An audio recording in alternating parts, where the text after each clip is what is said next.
Learn Igbo preposition. Topic: pass through. In Igbo, pass through means gafee n'etiti.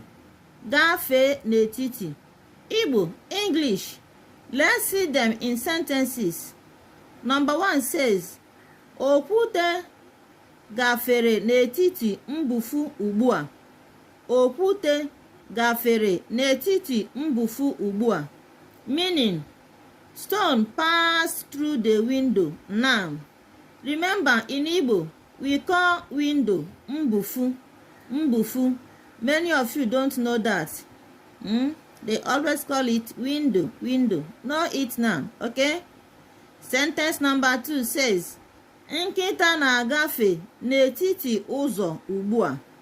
Nkịta na-agafe n'etiti ụzọ ugbua. Meaning, dog